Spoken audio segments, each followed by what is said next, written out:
talk about the 8 toughest things about being a salesperson and selling your product or selling your service or even selling yourself, whatever it may be, right? My name is Michael Barayev. I was able to build a team of 150 plus sales guys. Literally, they were knocking on doors. We did it in 2.5 years, right? We did that with zero money invested. And now we have a lot of different companies that are growing like crazy from coast to coast, like butter on toast. So let's talk about the 8 toughest things about sales. A lot of people, they say, oh, Michael, I'm not a sales guy, whatever. And they have these limiting belief factors that hold them back. And today, we're going to discuss the toughest things about sales and why you maybe you can figure out a problem to solve it for sales guys so you can make a lot of fucking money or learn to overcome them and combat these issues, right? So number 1, the biggest challenge of sales, in my opinion, okay, is prospecting. Getting leads. Every single business owner, every single sales guy has a challenge of figuring out the prospecting avenue. And we already made a video on the different types of prospecting, but prospecting is difficult. Prospecting is challenging. Prospecting is time consuming. Prospecting hurts. Prospecting sucks. But it pays you a lot of money. If you can figure out the way to figure out the prospecting for yourself or for customers or for clients, dude, you can solve a major issue in the industry, right? Number 2, emotional intelligence. Oh my God. Do you know how many salespeople and business owners and entrepreneurs have this thing called ping pong disease? Now, what is the ping pong disease? Well, they wake up in the morning at 8 o'clock in the morning, they go to the gym, 9 o'clock, they show up to work, 9:30, they start working, 10 o'clock, they get to the field, 12 o'clock, they get lunch. By the time 8 o'clock hits, they're ready to quit their job because they got defeated, right? They got defeated by the marketplace because they got thrown tomatoes in their face. They got rejection. And then the next day they wake up, they're defeated, they're demotivated, and somehow, some way, they somehow get one referral phone call, they get a sale, and now they're willing to take over the world. Right? We call that ping pong disease. One day they're in, one day they're out. One day they're going to be a millionaire, the next day they want to fucking kill their wife. Right? And why is that? Because they have a ping pong disease, and it's called lack of emotional intelligence. And if you do not learn how to increase your emotional intelligence, you will fail miserably in sales. Because you have to learn how to have tenacity. You have to learn that it's going to be hard, it's going to be challenging in certain days. There's going to be days where you're going to say, you know what, fuck it. But you're going to have to go out there and go do it. And if you can build on that emotional intelligence, what'll happen with you, you'll end up achieving all the dreams you want because you're not going to give up like everyone else. I remember when I started door-to-door sales, I looked to my left, I looked to my right? Like they always say in school and colleges, right? I'm going to give you a story. In college, they say, look to your left, look to your right, one of you won't make it. A friend of mine told me he went to law school, and another friend of mine told me he went to medical school. They literally told him this, look to your left, look to your right. Both of them won't make it.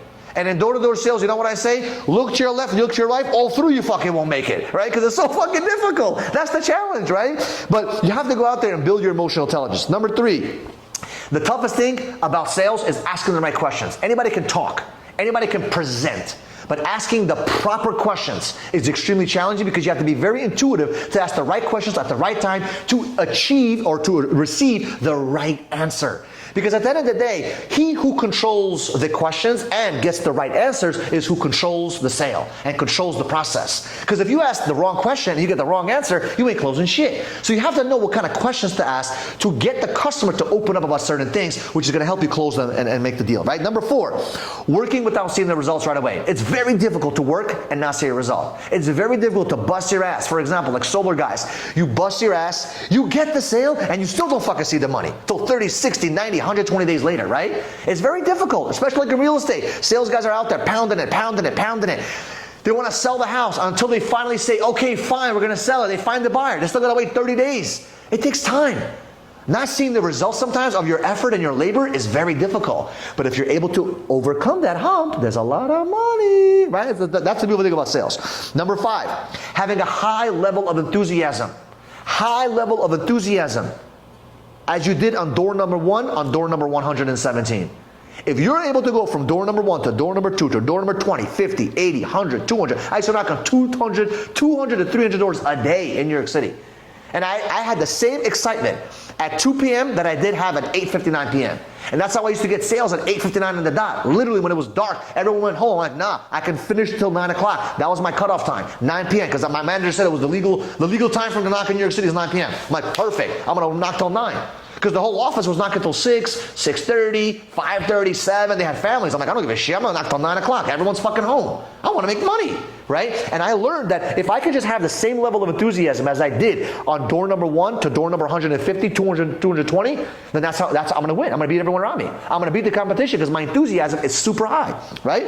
Number 6, the toughest thing about sales, that's I got stories on this one. Cancels, chargebacks, or refunds. I remember one time I was in New York City knocking on doors. My manager calls me at 2 p.m., which I don't know why he would do that. I love him to death. He's like, by the way, did you check your email?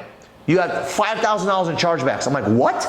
I opened up my email. I'm like, what the fuck is this? I got so angry. I took my tablet. I threw it across the freaking street. It cracked. I was so angry. I'm like, dude, I worked 2 weeks to get $5,000 and it's all gone. And it wasn't even my fault. The building was not able to get the installations done, blah, blah, blah, blah, blah, blah. Didn't matter. At that moment, my emotional intelligence was down the fucking drain and that tablet was flying through the fucking street. And chargebacks, man, this sucks. Imagine working your ass off, getting paid, and then them saying, you know what, give me my money back. That fucking sucks, right? And that's the toughest thing about sales, right? If you're in insurance sales, I feel you, man. You make a sale and month 11, the customer cancels, you're screwed, right? It sucks, it sucks, it sucks, right? Number 7, learning how to master objections. How to actually handle objections like a pro. When a customer says, no thank you, I need to think about it, some bullshit.